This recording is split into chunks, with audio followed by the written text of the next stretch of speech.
পরীক্ষায় কম নম্বর পাওয়ায় যে স্কুল একটা বাচ্চার বেঁচে থাকার ইচ্ছাটুকুই কেড়ে নিয়েছিল, সেই স্কুলেই এমন একজন শিক্ষক আসে যে পুরো নিয়মটাকেই বদলে দেয়। পড়াশোনা মানেই কি অন্ধের মতো মুখস্থ করা, নাকি ভালোবেসে কনসেপ্ট বোঝা? আজ আমরা এমন একটা ইমোশনাল আর চোখ ভিজিয়ে দেওয়া সিনেমার গল্প দেখব, যা আমাদের সমাজ আর শিক্ষা ব্যবস্থার আসল চেহারাটা মুখোশ খুলে দেখিয়ে দিবে। বাবা আর ছেলের এমন এক অসাধারণ কাহিনী যা শেষ পর্যন্ত না দেখে আপনি স্ক্রিন থেকে চোখ সরাতে পারবেন না। হ্যালো সিনেমা লাভার্স, কেমন আছেন আপনারা? সঙ্গে আছি আমি আরাফাত, আর আজ আমি চলে এসেছি একটা হৃদয় ছুঁয়ে যাওয়া তামিল সিনেমা আনাগানাগার এক্সপ্লেনেশন দিয়ে। তো আর কথা বলবো না, চলুন শুরু করা যাক। সিনেমার শুরুতে আমাদের একজন ডাক্তারকে দেখানো হয়, তার নাম ডাক্তার কিরণ। সে একটা মেয়েকে বলে, তোমার যখন মোবাইল ব্যবহার করতে ইচ্ছে করবে তখন এই বই থেকে গল্প পড়বে। বইটি পেয়ে বাচ্চা মেয়েটা অনেক খুশি হয়ে যায়। এরপর কিরণ বাচ্চাটির বাবাকে বলে, বাচ্চারা যখন খাবার খেতে চায় না, কান্না করে, তখন আপনারা ওদের হাতে ফোন ধরিয়ে দেন। কিন্তু ছোট্ট বাচ্চাদের ফোন নয়, বরং আপনাদের সময় দেওয়া দরকার। এরপর কিরণ সেই বাচ্চা মেয়েটাকে বাই বলে এবং পরবর্তী পেশেন্টকে ডাকে। তারা দুজনেই ফোনে কথা বলছিল।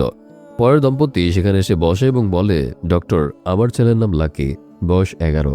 সে 3 মাস ধরে স্কুলে যেতে চাচ্ছে না। শহরের সবচেয়ে ভালো স্কুল আর সবচেয়ে ভালো শিক্ষক দিয়ে পড়ানোর পরেও সে ফেল করে। আমরা যদি একটু বকা দিই তাহলে অনেক রেগে যায় আর ঘরবন্দি হয়ে থাকে, কারোর সাথে কথা বলে না। সব শুনে কিরণ লাকির সাথে কথা বলার চেষ্টা করে, কিন্তু কোনো কথা বলে না। কিরণ তখন বলে, আমি যখন ছোট ছিলাম স্কুলে যেতে ভয় পেতাম, আর এই কারণে আমার বাবা অনেক মারত, পরে গিয়ে ব্যথাও পেয়েছিলাম। দেখো, কিরণের কপালে একটা দাগ ছিল। লাকি সেদিকে তাকিয়ে তার হাত বের করে দেখায়। হাতটা অনেকটা কেটে গিয়েছিল। এটা দেখে কিরণের ছোটবেলার কথা মনে পড়ে যায়। লাকি কান্না করে বলে, আমি স্কুলে যেতে চাই না আঙ্কেল। বাবার কথা শুনে পড়াশোনা করি, কিন্তু সব ভুলে যাই। পরীক্ষায় কম নম্বর পাওয়ায় হেড স্যার বলেছে কেউ যেন আমার সাথে কথা না বলে। স্কুলে আমার খুব একা লাগে, আমার মরে যেতে ইচ্ছে করে। ছোট বাচ্চার মুখে এমন কথা শুনে সবাই অবাক হয়ে যায়।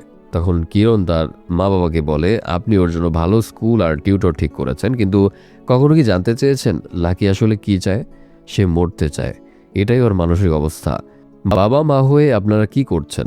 এটা কি কখনো নিজেদের জিজ্ঞাসা করেছেন? সব চিকিৎসা ওষুধ দিয়ে হয় না। ওর চিকিৎসার জন্য ওকে অন্য কোথাও নিয়ে যেতে হবে। এরপর কিরণ লাকি এবং তার বাবা মাকে নিয়ে যায় একটা স্কুলে। সেখানে গিয়ে দেখা যায় স্কুলটির নাম বিয়াস স্কুল অ্যান্ড লিভিং। লাকি জিজ্ঞেস করে, এটাও কি একটা স্কুল? কিরণ বলে, হ্যাঁ, কিন্তু তুমি যেমনটা ভেবেছো তেমনটা নয়, এটা অন্যরকম স্কুল। এরপর তারা ভেতরে যায়। সেখানে দেখা যায় অনেক বাচ্চারা বিভিন্ন ধরনের অ্যাক্টিভিটি করছিল। লাকি ঘুরে ঘুরে সব দেখে।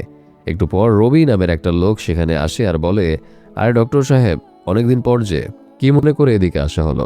লাকি বলে, আপনি কি বিএস স্যার? এতে সবাই থমকে যায়। তখনই সেখানে একজন শিক্ষক গাছের পাশে দাঁড়িয়ে গল্পের মাধ্যমে তাদের সোলার এক্লিপস সম্পর্কে পড়াচ্ছিল। তার পড়ানোর ধরন ছিল অন্যরকম। সে একটা গল্প বলার পর যখন প্রশ্ন করে, পাশে থাকা লাকি উত্তর দিয়ে দেয়। এতে সবাই অবাক হয়ে যায়। তখন সেই শিক্ষক সবাইকে হাততালি দিতে বলে। রবি বলে, তুমি জানতে চাইছিলে না বিয়াসকে? এই কাহিনীটাই বিয়াস। লাকি বলে, সে কোথায়? রবি কিছুই বলে না। অন্য একজনকে দেখানো হয়, দাঁড়িয়ে আছে। সে বলে, বর্তমান সমাজে যেখানে শিক্ষা ব্যবস্থাকে ব্যবসা বানানো হয়েছে, সেখানে বাচ্চারা ভয়ের জন্য পড়ালেখা করতে পারে না। বিয়াস তাদের সাহস যোগায়, আর সে আজ সাহস দিচ্ছে। সিন চলে যায় ফ্ল্যাশব্যাকে। আমাদেরকে দেখানো হয় বিয়াসকে হাসি মুখে বাইক নিয়ে তার স্কুলের দিকে যাচ্ছিল। সেই স্কুলের নাম ছিল এরো ওয়ার্ল্ড স্কুল। এরপরে দেখা যায় স্কুলের মালিক রাজা রেড্ডিকে। রাজা জানায় আজকে একজন নতুন টিচার জয়েন করেছে। বাকি টিচাররা তাদের ওয়েলকাম জানায়।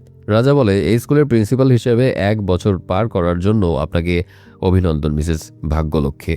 রাজা সেই নতুন টিচারের উদ্দেশ্যে বলে, আমাদের স্কুল এই শহরের নাম করা এবং বিখ্যাত স্কুল। আমাদের ডিসিপ্লিন অনেক হার্ড, এখানে সবাই ইংলিশে কথা বলবেন। এদিকে বিয়াস সেদিন স্কুলে দেরি করে পৌঁছায়। সে 2টি বাচ্চাকে কথা বলতে দেখে। একটা বাচ্চা ভুল ইংরেজি বলে, অন্য বাচ্চাটি হাসতে থাকে। তখন বিয়াস তাকে বলে, তুমি কথাটা তো বাংলাতেও পড়তে পারতে, এত কষ্ট করে ইংরেজিতে বলার কি দরকার? তারপর সে একটা ক্লাসরুমে যায়। সেখানে গিয়ে বাচ্চাদের একটা গল্প শোনায়। গল্পের মাধ্যমে বোঝায় যে কোনো গিফট বা কোনো কিছুর জন্য কখনো কারো কথা অন্ধের মতো মানতে নেই। পড়া যদি অন্ধের মতো মুখস্থ করো, হয়তো ভালো নম্বর ঠিকই আসবে, কিন্তু জীবনে কোথাও না কোথাও ফেল করবে। আর যদি বুঝে পড়ো, তাহলে নাম্বার কম এলেও তোমার লাইফে সেটা কখনো না কখনো কাজে আসবে। তখন তাকে প্রিন্সিপাল ম্যাডাম ডেকে পাঠায়। বিয়াস সেখানে গিয়ে দেখে সবাই বসে আছে। বাকি সব টিচার বিয়াসের নামে অভিযোগ জানায় যে সে বাচ্চাদেরকে হিন্দিতে গল্প শোনায়। এটা নিয়ে তাদের মধ্যে অনেক কথা কাটাকাটি হয়। তখন প্রিন্সিপাল বিএসকে বলে আজ থেকে আপনার ক্লাস নেওয়ার আর দরকার নেই। অন্য টিচারকে সেই ক্লাস নেওয়ার দায়িত্ব দিয়ে দেয় এবং সবাইকে চলে যেতে বলে। সবাই চলে গেলে ভাগ্যলক্ষ্মী বিএসকে বলে পার্সোনালিটি ডেভেলপ শেখানোর বদলে আপনি এসব কি শেখাচ্ছেন? আপনার কারণে বাচ্চারা স্কুলের নিয়ম মানছে না। বিএস বলে ম্যাম, পড়াশোনার নামে আপনারা বাচ্চাদের ওপর জুলুম শুরু করেছেন, ওরা এত প্রেশার নিতে পারবে না। তখন ভাগ্যলক্ষ্মী বলে বসে এই ব্যবহারের কারণেই আপনাকে আগের সব স্কুল থেকে সাসপেন্ড করা হয়েছে। ফ্ল্যাশব্যাকে দেখা যায় কিছু বাচ্চার বাবা এসে প্রিন্সিপালের কাছে অভিযোগ দেয় যে তাদের বাচ্চারা ইংলিশ মিডিয়াম স্কুলে পড়াচ্ছে, কিন্তু তারা এখন ইংরেজিতে কথা না বলে হিন্দিতে কথা বলছে। এর কারণে প্রিন্সিপাল বিয়াসকে সাসপেন্ড করে দেয়। সিন প্রেজেন্টে ফিরে আসে। বিয়াস ভাগ্যলক্ষ্মীকে বলে তাহলে আমি এখন কি করব ম্যাম? ভাগ্যলক্ষ্মী তখন ভয়ানক দৃষ্টিতে তার দিকে তাকায়। আসলে ভাগ্যলক্ষ্মী বিয়াসের স্ত্রী। যাই হোক, পরবর্তী দৃশ্যে দেখা যায় বিয়াসকে পেপারে সিল মারার কাজ দেওয়া হয়েছে। বেচারা বসে বসে সিল মারছিল। অন্য এক টিচার এসে আরও কিছু কাগজ দিয়ে যায় সিল মারার জন্য। এরপর দেখা যায় ইংলিশ টিচার তার ক্লাস নিচ্ছিল। সে বলে তোমরা কি লায়ন স্টোরি মুখস্থ করে এসেছ? সবাই হাত তোলে, তবে রাম এবং কিরণ হাত তোলে না। ম্যাম তখন রামকে বলে স্টোরিটা পড়তে। রাম বই নিয়ে গিয়ে দাঁড়িয়ে থাকে, কিছুই পড়তে পারে না। এতে ম্যাম অনেক বকা দেয়। অন্য বাচ্চারা এতে হাসতে থাকে। বিয়াসও তখন সেদিক দিয়েই যাচ্ছিল। সেও দেখতে পায় রাম কিছুই পড়তে পারছে না। আসলে রাম বিয়াসের ছেলে। এসব দেখে বিয়াস মন খারাপ করে দাঁড়িয়ে থাকে। স্কুল ছুটি হওয়ার পরে বিয়াস তার ছেলেকে নিয়ে বাড়ি ফিরছিল। রাম তখন তার বাবাকে সরি বলে। বিয়াস কারণ জানতে চাইলে রাম বলে স্কুলের ম্যাম তাকে স্টোরি পড়তে বলেছিল, কিন্তু সে পড়তে পারেনি। বিয়াস বলে কেন পারোনি? রাম জানায় এত মানুষ দেখে সে ভয় পেয়ে গিয়েছিল, তাই সে কিছুই পড়তে পারেনি। সে আরও বলে যে সে তার বাবার মতো কাহিনী শোনাতে চায়। তার বাবা বলে একদিন তুমি সবার সামনে দাঁড়িয়ে গল্প শোনাবে। যাই হোক, বাড়ি ফিরে বিয়াস মন দিয়ে ডিম ভুনা রান্না করে। রাম বাইরে বসেছিল। হঠাৎ দৌড়ে এসে বিয়াসকে বলে বাবা, বাঘি চলে এসেছে। মানে বুঝতেই পারছেন, মাকে সে বাঘি বলে ডাকে। রাম বই নিয়ে পড়তে শুরু করে। বিয়াস ভাগ্যলক্ষ্মীর সাথে কথা বলতে চাইলে সে কোনো কথা বলে না, সোজা ঘরে চলে যায়। বিয়াস রাগ ভাঙানোর জন্য ক্যাসেটে গান বাজায়, তবে এতেও তার রাগ ভাঙে না। এবার বিয়াস ঘরে গিয়ে আয়না থেকে টিপ তুলে ভাগ্যলক্ষ্মীর কপালে লাগিয়ে দেয়। ভাগ্যলক্ষ্মী অভিমান নিয়ে বলে স্কুলের সবাই তোমার নামে অভিযোগ করে। আজকে বোর্ড মিটিংয়ে আমাকে বলেছে সব বাচ্চাদের 100% মার্ক নিয়ে আসতে হবে। আমার তো রামকে নিয়ে টেনশন হচ্ছে। বিয়াস তখন ভাগ্যলক্ষ্মীকে জড়িয়ে ধরে আর বলে স্কুলে তুমি বাঘি, বাড়িতে আমার স্ত্রী, তাই এইসব স্কুলের কাহিনী আর বাড়িতে নিয়ে আসবে না। অনেক বোঝানোর পর অবশেষে ভাগ্যলক্ষ্মীর রাগ ভাঙে। এভাবে তাদের সুখের সংসার চলছিল। হাসি, আনন্দ, দুষ্টুমি, একটু ভালোবাসা সব ছিল তাদের জীবনে। একদিন রামের জন্মদিনে তাকে একটা সাইকেল উপহার দেওয়া হয়। সেই সাইকেল চালানো শিখতে গিয়ে পড়ে গিয়ে সে প্রচণ্ড ভয় পায় এবং রাতে অনেক জ্বর আসে। পরের দিন বিয়াস রামকে নিয়ে যায় তার বন্ধুর হসপিটালে।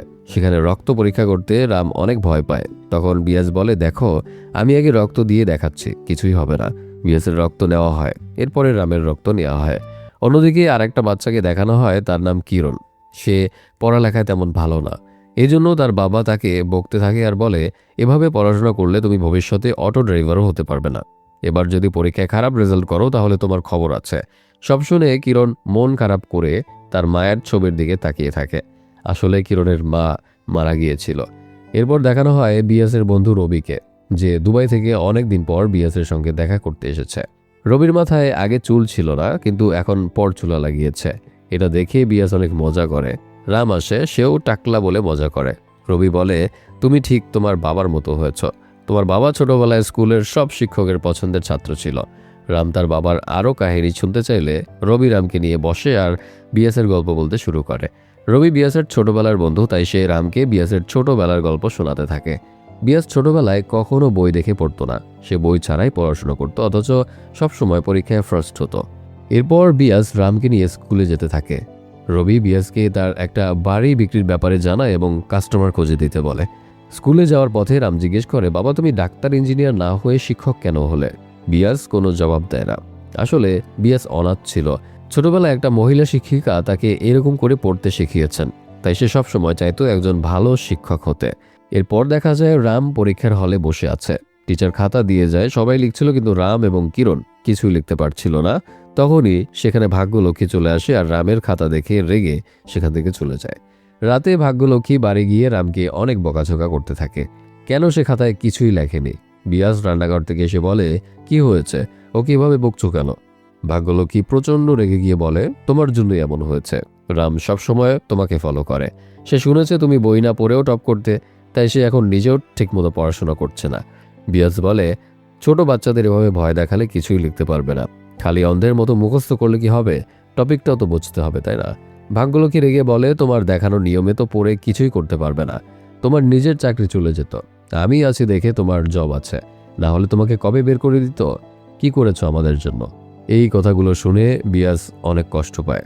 রাতে ঘুমানোর সময় রাম তার বাবাকে বলে, আমি তো পড়েছিলাম বাবা, রেজাল্ট খারাপ হলে বাঘি বকা দিবে, সেই ভয়ে আমি সব ভুলে গিয়েছিলাম। তখন বিয়াস বলে, মনে রাখবে, যে যাই ভয় দেখা, কিন্তু তুমি কনসেপ্ট বুঝে পড়বে। রাম বলে, বাবা তুমি বই না পড়ে কিভাবে টপার হতে? বিয়াস জানায় সে পড়াকে গল্পের মতো করে পড়তো। রাম বলে, কিভাবে? তখন বিয়াস বলে, আচ্ছা তুমি কোন বিষয়ে দুর্বল? রাম বলে, solar eclipse and lunar eclipse, মানে সূর্যগ্রহণ এবং চন্দ্রগ্রহণ, এটা আমি বুঝতে পারি না। বিয়াস তখন মুভির শুরুতে দেখানো সেই গল্পটা রামকে বলে, আর এতে সে খুব সহজেই বুঝে যায় এবং বলে, বাবা তুমি অনেক সহজ করে বোঝালে, সব টিচাররা কেন তোমার মতো করে পড়ায় না? বিয়াস তখন রামকে জড়িয়ে ধরে। অন্যদিকে স্কুলের চেয়ারম্যান ভাগ্যলক্ষ্মীকে ডেকে পাঠায়। সে অনেক কথা শোনায়, কারণ সে চেয়েছিল 100% বাচ্চারা যেন পাশ করে, কিন্তু 60% বাচ্চা পাশ করেছে। চেয়ারম্যান অনেক রেগে গিয়ে বলে, আপনাকে কি করতে বললাম আর আপনি কি করলেন? আপনার নিজের ছেলে 4 সাবজেক্টে ফেল করেছে। অন্যদিকে বিয়াস, সে তো এখানে ফিট না, কোনো সাবজেক্টেই সে পড়তে পারে না। উপরন্তু সে কাহিনীও হিন্দিতে শোনায়। আমার মনে হয় না তাকে আমাদের দরকার আছে। আপনি কি করবেন জানি না, কিন্তু সামনে ফাইনাল এক্সাম, এটা যেন রিপিট না হয়। ভাগ্যলক্ষ্মী ঠিক আছে বলে চলে যায়। চলে আসে রেজাল্টের দিন। ইংলিশ টিচার যারা যারা টপার হয়েছে তাদের নাম বলে। এক এক করে সবাইকে ভাগ্যলক্ষ্মী টপার ব্যাচ পড়িয়ে দেয়। শেষ টপার ব্যাচ দেওয়ার পর মাইকের কাছে গিয়ে বলে, এখন যারা পরীক্ষায় লাস্ট হয়েছে তাদের আমরা ফেইলিয়ার ব্যাচ দিব। এটা শুনে বিয়াস হতবাক হয়ে যায়। ভাগ্যলক্ষ্মী যারা যারা লাস্ট হয়েছে সবাইকে ফেইলিয়ার ব্যাচ পড়িয়ে দেয়। এতে বাকি বাচ্চারা হাসতে থাকে। ফেল করা বাচ্চারা চরম অপমান বোধ করে। সবাই চলে গেলে রাম সেখানেই দাঁড়িয়ে থাকে। বিয়াস সেখানে এসে রামকে জড়িয়ে ধরে। এরপর বিয়াস ভাগ্যলক্ষ্মীর কাছে যায় আর বলে, কি দরকার ছিল এসব করার? তোমরা টপারদের ব্যাচ দাও, ছবি তোলো, যা খুশি তাই করো, কিন্তু যারা ফেল করেছে তাদের ছোট করার কোনো দরকার নেই। এসব শুনে ভাগ্যলক্ষ্মী খেপে যায় আর বলে, এগুলো নিয়ে আপনাকে চিন্তা করতে হবে না। তখনই অন্য এক টিচার দৌড়ে এসে খবর দেয়, ম্যাম একজন ছাত্র আত্মহত্যা করেছে।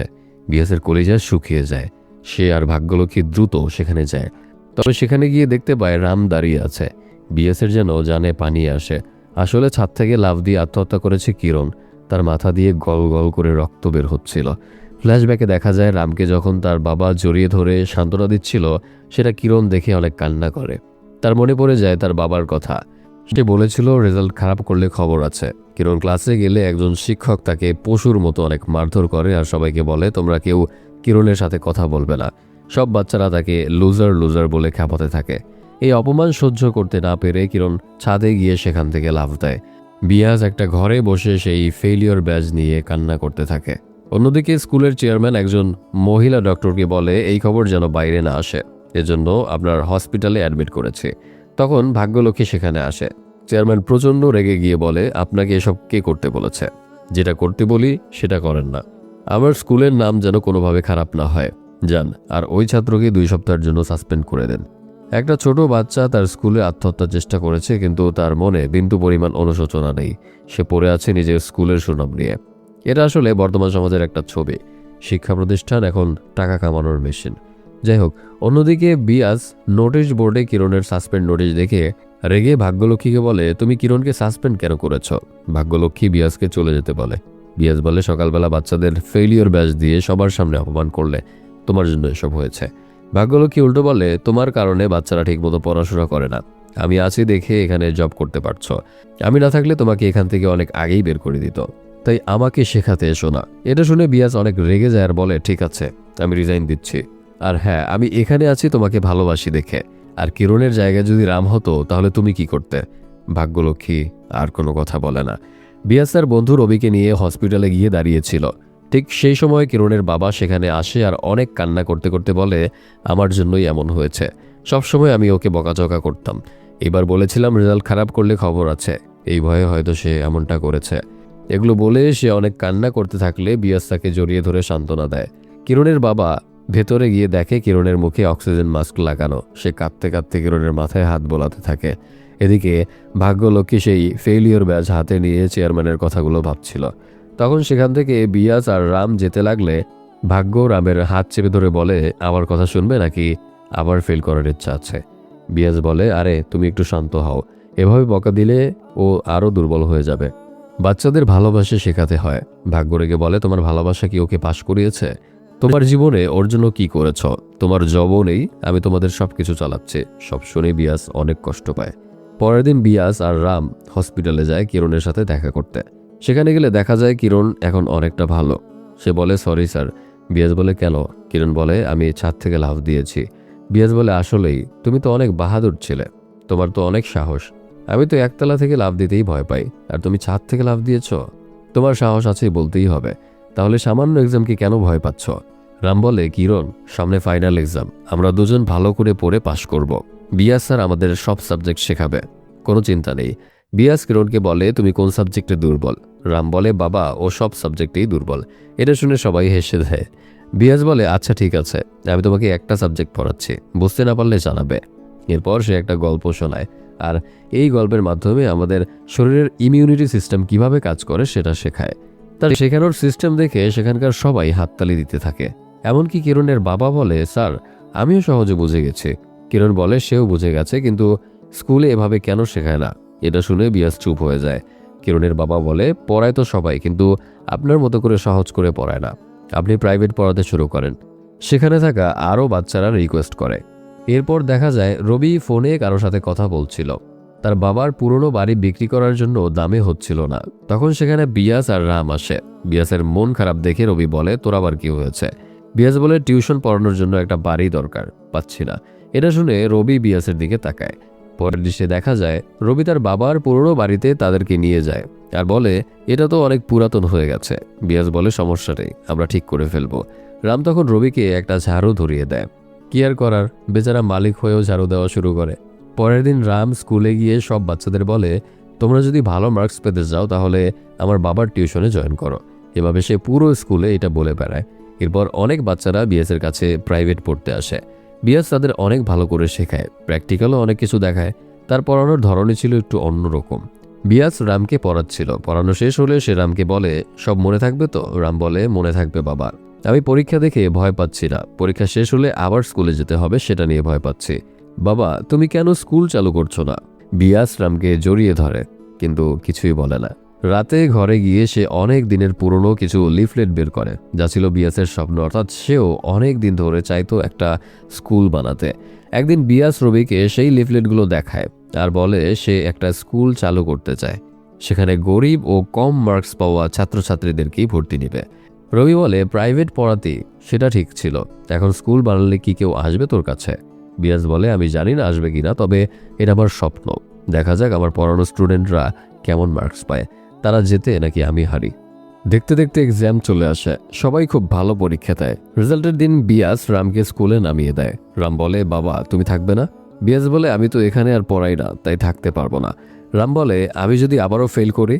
তখন বিয়াস বলে, সিম্বা সবসময় মুফাসার প্রিয় হয়ে থাকবে।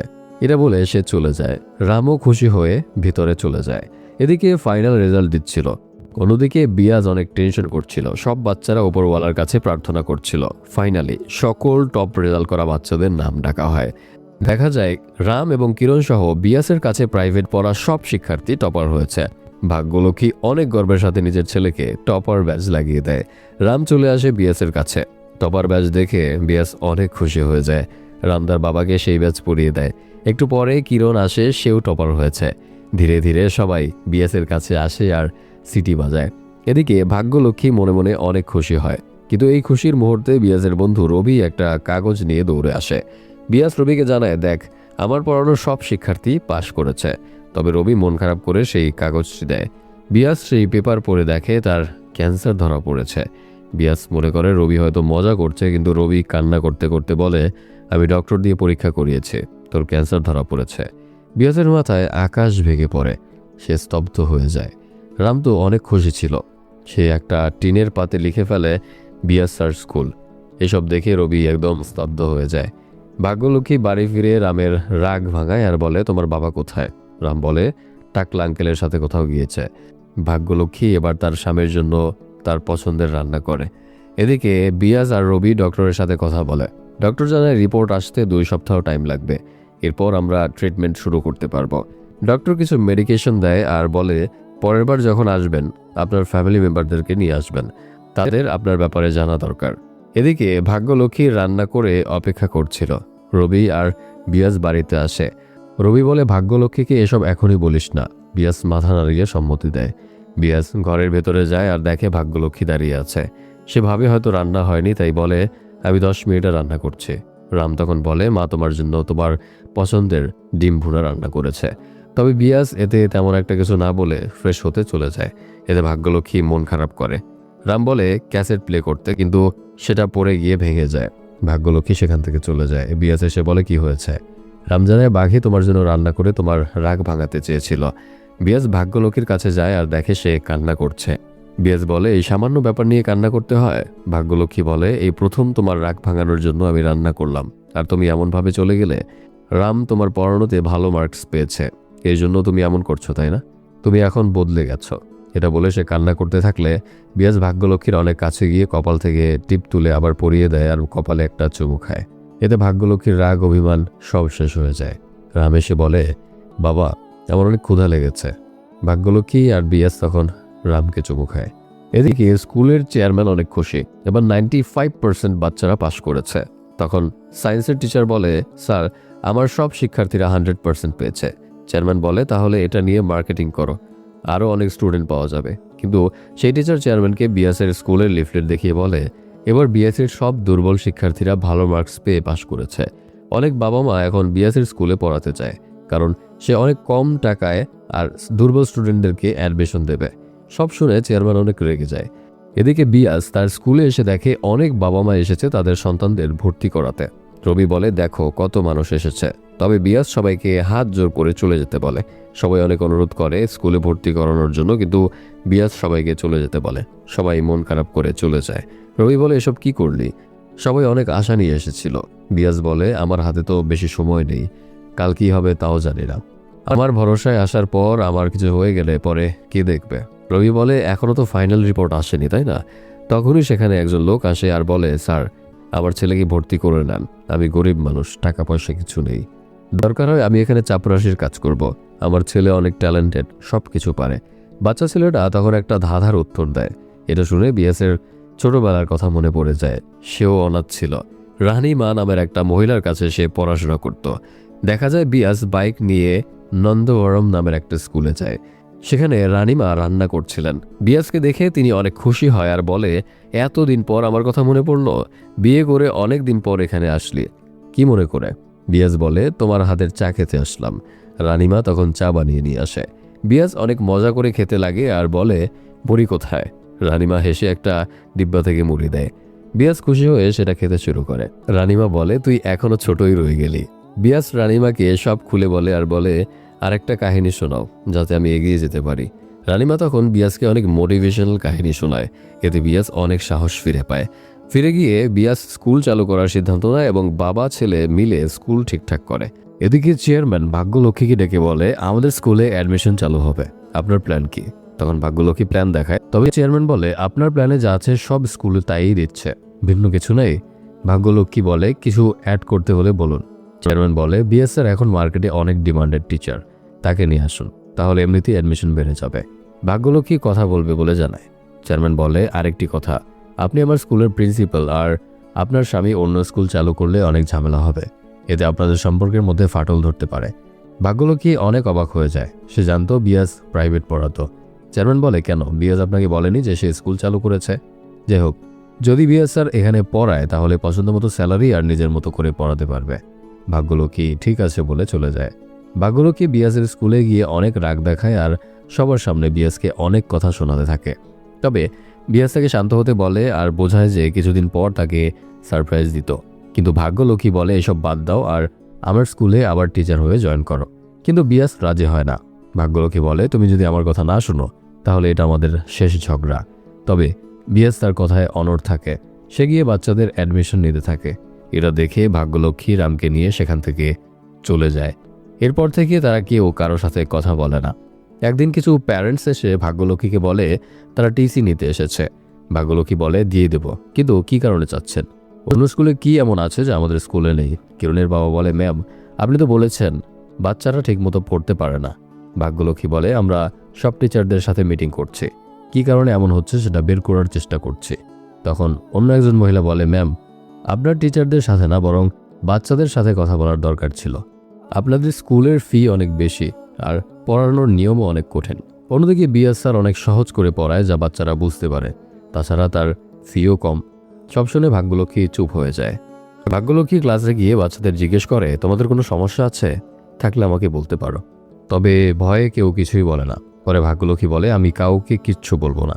তখন একজন দাঁড়িয়ে বলে, ম্যাম অনেক ফাস্ট পড়ায়, আমরা কিছুই বুঝতে পারি না। কিছু বলে সিলেবাস শেষ করতে হবে।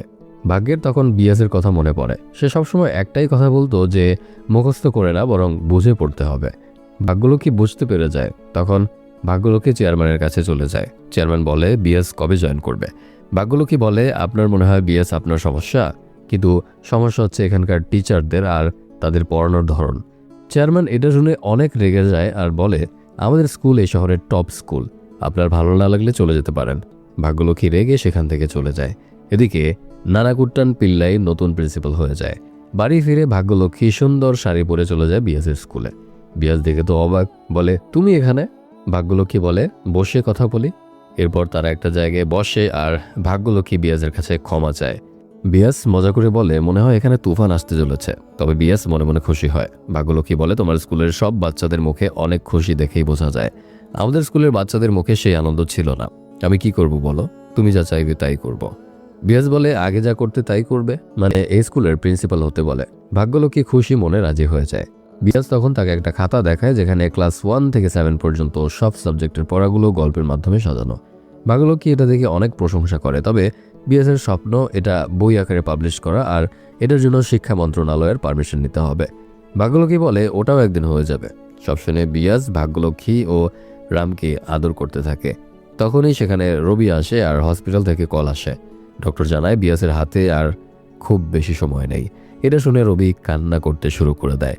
একদিন বিএস রামকে নিয়ে একটা জন্মদিনের পার্টিতে নামিয়ে দেয়। রাম বলে, বাবা তাড়াতাড়ি বাড়িতে যাও, বাকি বাড়িতে একা আছে। বিএস হেসে একটা দোকানে গিয়ে টিপ কিনছিল। এদিকে চেয়ারম্যান ভাগ্যলক্ষ্মীর বাড়িতে আসে। তাকে দেখে ভাগ্য খুব একটা খুশি হয় না। চেয়ারম্যান ভেতরে গিয়ে বসে আর বলে, বিষয়টা জানতে পেরে অনেক কষ্ট লাগলো। ভাগ্য কিছুই বুঝতে পারে না। চেয়ারম্যান বলে, স্কুল খুলে লাভ কি হবে যদি পারমিশন না পায়? আর পরে কি হবে এই বাচ্চাদের? ভাগ্য বলে, আপনি কি আমাদের হুমকি দিচ্ছেন? চেয়ারম্যান বলে, আপনার হাজব্যান্ড কিছু বলেনি? স্কুল খুলেছে সেটাও আমি জানিয়েছিলাম, এখন ক্যান্সারে মরতে যাচ্ছে সেটাও আমাকে জানাতে হচ্ছে? এটা শুনে ভাগ্যলক্ষ্মীর পায়ের নিচ থেকে মাটি সরে যায়। আসলে এই কথা ডক্টর চেয়ারম্যানকে জানিয়েছিল। ভাগ্যলক্ষ্মী পাথরের মতো বসে থাকে। চেয়ারম্যান সেখান থেকে চলে যাওয়ার আগে বলে, কোনো কিছুর দরকার হলে তার কাছে যেন যায়। ভাগ্যলক্ষ্মী রবিকে কল দেয়, কিন্তু রবি শুধু কাঁদতে থাকে। বিয়াস টিপ নিয়ে বাড়ি ফিরে দেখে ভাগ্যলক্ষ্মী মাটিতে বসে আছে। সেও সেখানে গিয়ে বসে। ভাগ্যলক্ষ্মী আর নিজেকে সামলাতে পারে না। সে পাগলের মতো হাউমাউ করে কাঁদতে থাকে। বিয়াস তাকে জড়িয়ে ধরে সান্ত্বনা দেয়। ভাগ্যলক্ষ্মী কোনোভাবেই এই বিষয়ে মানতে পারছিল না। সে বলে, সব কিছু বিক্রি করে হলেও আমি তোমার চিকিৎসা করাবো, তোমার কিচ্ছু হতে দেব না। পরের দিন বিয়াসকে নিয়ে ডক্টরের কাছে যায়। ডক্টর ভাগ্যলক্ষ্মীকে সব বুঝিয়ে বলে। ভাগ্যলক্ষ্মী সেইভাবে বিয়াসের যত্ন নিতে শুরু করে।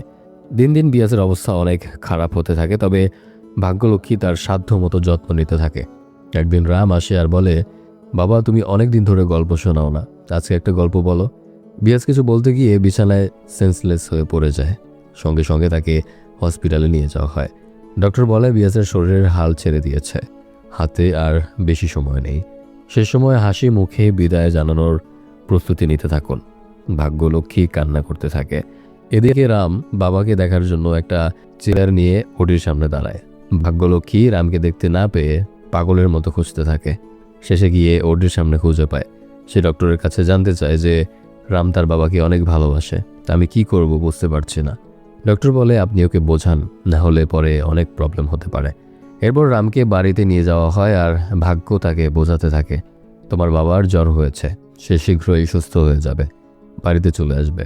তারপর বিয়াস সুস্থ হলে সে বাড়ি ফেরার পথে দেখে স্কুলের সামনে ভিড় জমে আছে। সে গাড়ি থেকে নেমে সেখানে গিয়ে জানতে চায় এত ভিড় কিসের। সেখানে সবাই তাকে বলতে থাকে, আপনার স্কুল চালু করবেন কবে? আপনি তো অ্যাডমিশন নিয়েই নিয়েছেন, কিন্তু স্কুল তো এখনো চালু করলেন না। আপনি বললেন আপনি অসুস্থ, এটা বললে আপনি হসপিটালে ভর্তি হয়ে গেলেন, আর এদিকে স্কুল বন্ধ করার স্টে অর্ডার চলে এসেছে। এটা শুনে বিয়াস খুব অবাক হয়ে যায়। বিয়াস রবিকে জিজ্ঞেস করে এখানে স্টে অর্ডার কিভাবে আসতে পারে। তখন রবি তাকে বলে চেয়ারম্যান সব বাচ্চাদের আমাদের স্কুলে আসতে দেখে সে স্টে অর্ডার দিয়েছে। আর এদিকে অভিভাবকরা অভিযোগ করতে থাকে যে তাদের বাচ্চাদের ভবিষ্যতের কি হবে, এ স্কুল কি আদৌ খুলবে নাকি খুলবে না। তখন বিয়াস তাদের বোঝাতে থাকে। ভাগ্য বিয়াসকে বলে এটা তোমার স্কুল নিয়ে ভাবার সময় না, তোমার এখন রামকে নিয়ে ভাবতে হবে। বিয়াস বলে কেন, রামের কি হয়েছে? এটা বলে সে বাড়িতে চলে আসে। বাড়িতে এসে দেখে কয়েকদিন যাবৎ রাম কিছুই খায়নি। রাম বিয়াসকে দেখে ভীষণ খুশি হয়। বিয়াস রামকে বকতে থাকে, তুমি কেন খাবার খাচ্ছ না? আমি যদি বাড়িতে না থাকি তাহলে কি তুমি খাবার খাবে না? আমি যদি 6 দিনের জন্য গ্রামে চলে যাই তাহলেও তুমি না খেয়ে থাকবে? রাম বলে আমি জানি যে না খেয়ে থাকলে জ্বর চলে আসে। বিয়াস বলে তাহলে জ্বর চলে আসবে এটা জেনেও কেন তুমি খাওনি? রাম বলে মা আমাকে বলেছে যে জ্বর আসলে হসপিটালে ভর্তি হতে হয়, আর আমি হসপিটালে ভর্তি হতে চাই, তাই আমি এই কয়েকদিন খাইনি, যাতে আমি হসপিটালে ভর্তি হতে পারি আর তোমার সাথে হাসপাতালেই থাকতে পারি। এটা শুনে বিয়াস অনেক অনেক ইমোশনাল হয়ে যায় আর রামকে জড়িয়ে ধরে কান্না করতে থাকে। তারপর রামকে নিজের হাতে এসে খাইয়ে দেয়। এরপরে দেখানো হয় বিয়াসের লেখা বইয়ের পাণ্ডুলিপি নিয়ে ভাগ্য আর বিয়াস মিনিস্টারের অফিসে যায় এবং মিনিস্টারের সাথে কথা বলে। কিন্তু মিনিস্টার তাকে বলে গল্পের মাধ্যমে পড়ানো সম্ভব নাকি। বিয়াস তাকে বোঝাতে থাকে যে গল্পের মাধ্যমেও পড়াশোনা করানো সম্ভব, কিন্তু মিনিস্টার বলে আমার কাছে মনে হয় পড়া আর আনন্দ দুইটাকে আলাদা রাখাই ভালো, এটা শুধু আমাদের সময় নষ্ট করবে। বিয়াস তাকে আবারও বোঝাতে থাকে গল্পকে আমরা শুধু মজা হিসেবে কেন নেব, গল্প থেকে অনেক সময় অনেক শিক্ষা গ্রহণ করা যায়, শুধু আমাদের সেটা অনুভব করতে হবে। ছোটবেলায় নানি দাদির গল্পগুলো আমাদের সবারই মনে থাকে। মিনিস্টার বিয়াসকে বলে আচ্ছা ঠিক আছে, আমি একটা অনুষ্ঠানে যাব, সেখানে তুমি তোমার গল্পের মাধ্যমে কিভাবে পড়াশোনা করানো যায় সেটা একটা প্রেজেন্টেশন তৈরি করে দেখাও। এরপর তারা বাড়িতে গিয়ে এটা নিয়ে ভাবতে থাকে। রবি এসে বলে সবকিছু ঠিক করে ফেলেছি, একটা হবে গণিত নিয়ে, একটা হবে বিজ্ঞান নিয়ে, আর একটা হবে গল্প বলা, কিন্তু গল্প কে বলবে? তখন বিয়াস বলে রাম। এটা শুনে সবাই অবাক হয়ে যায়। আর ভাগ্য বলে রাম স্টেজে উঠতেই ভয় পায়, ও সবার সামনে স্টেজে উঠে কিভাবে কথা বলবে।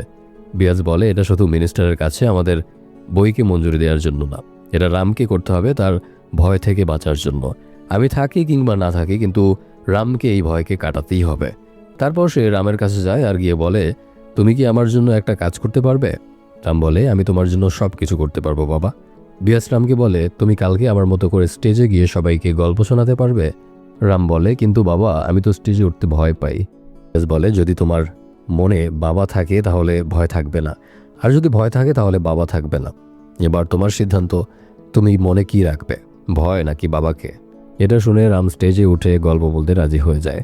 আর সে বিয়াসকে বলে তার জন্য গল্প লিখে দিতে এবং সে বলে সে যেন আগামীকাল স্টেজে তার সাথেই থাকে। সকালে তাকে গল্পটা দিয়ে দিতে সে সেটা পড়ে শোনাবে। এটা বলে সে ঘুমাতে চলে যায় আর বিয়াস সারা রাত জেগে গল্প লিখতে থাকে। রাম সকালে ঘুম থেকে উঠে দেখে বিয়াস টেবিলের উপরেই শুয়ে আছে। সে বাবা বাবা করে ডাকলে বিয়াস আর কোনো সাড়া দেয় না। তখন সে ভাগ্যকে ডাক দেয়। এরপর বিয়াসকে দ্রুত হসপিটালে নিয়ে যাওয়া হয়। এদিকে রাম তো অনেক কান্না করতে থাকে। রবি তাকে নিয়ে সেই অনুষ্ঠানে যায় আর তাকে গল্প শোনাতে বলে। তখন রাম তার বাবার ইচ্ছা মতো গল্প শোনাতে রাজি হয়, কিন্তু বলে তার গল্প শেষ হলে তার বাবাকে আসতে হবে। রবি বলে তোমার গল্প শেষ হলে তোমার বাবা অবশ্যই আসবে। রাম স্টেজে উঠে সবার সামনে গল্প বলে। প্রথমে ভয় পেলেও পরে সে বাবার দেওয়া সাহস নিয়ে গল্প বলতে থাকে। গল্প বলতে বলতে সে বুঝতে পারে এই গল্পটি তার বাবা তার জন্যই লিখেছে। গল্পের শেষ পর্যায়ে এসে সে কেঁদে ফেলে, কারণ সে বুঝে যায় তার বাবা আর কখনো ফিরে আসবে না। তারপর সে সবাইকে বলে বিয়াস স্যার আর কখনো আসবে না। এটা শুনে সেখানকার সকল মানুষের চোখে পানি চলে আসে। আপনারা যদি এই সিনেমাটা দেখেন তাহলে আপনার চোখেও পানি চলে আসবে। রামের গল্প বলা শেষ হলে সবাই হাততালি দিতে থাকে। রাম কল্পনা করে বিয়াস তার সামনে দাঁড়িয়ে সিটি বাজাচ্ছে। রাম ছুটে যায় রবির কাছে আর বলে বাবা বলেছিল গল্প বলা শেষ হলে বাবা আসবে, কিন্তু বাবা আর কোনোদিন আসবে না, তাই না? অবুঝ শিশুর কথা শুনে রবি তাকে জড়িয়ে ধরে কান্না করতে থাকে। এরপর রাম সাইকেল নিয়ে ছুটে যায় বাড়িতে আর বাবার ছবির সামনে দাঁড়িয়ে কান্না করতে করতে বলে বাবা তুমি বলেছিলে ভয় না পেলে তুমি থাকবে, এখন রাম আর ভয় পায় না, তুমি চলে আসো বাবা। সিন চলে আসে প্রেজেন্টে। লাকির বাবা বলে এখন রাম কোথায়? রবির মুখে হাসি দেখা যায়। একটু পর রাম একটা বাইক নিয়ে স্কুলের দিকে আসে। বাচ্চারা ছুটে যায় গল্প শোনার জন্য, লাকিও যায়। আর কিরণ হচ্ছে সেই ছেলে যে স্কুলের বিল্ডিং থেকে লাফ দিয়েছিল, আর এখন সে বড় চাইল্ড সাইকোলজির ডক্টর। রাম তার বাবার স্কুল ঠিক তার বাবার মতোই চালায়। যেমনটা তার বাবা গল্প বলে সবাইকে পড়াতো, রামও ঠিক সেই রকম করেই গল্প করছিল। আর এখানে এই অসাধারণ সিনেমাটি শেষ হয়ে যায়। তো গাইজ, আসলে আমাদের সমাজের শিক্ষা ব্যবস্থার এমন বেহাল দশা যা ভাষায় প্রকাশ করার মতো না। আপনাদের বাচ্চাদের হাতে মোবাইল তুলে না দিয়ে তার থেকে বেটার হয় নিজেরা সময় দিন। আর আজকের এই সিনেমাটির গল্প আপনাদের কেমন লেগেছে অবশ্যই কমেন্ট করে জানাবেন। এতক্ষণ আমি আরাফাত ছিলাম আপনাদের সাথে। দেখা হচ্ছে পরবর্তী এক্সপ্লেনেশনে। সে পর্যন্ত ভালো থাকুন। আল্লাহ হাফিজ।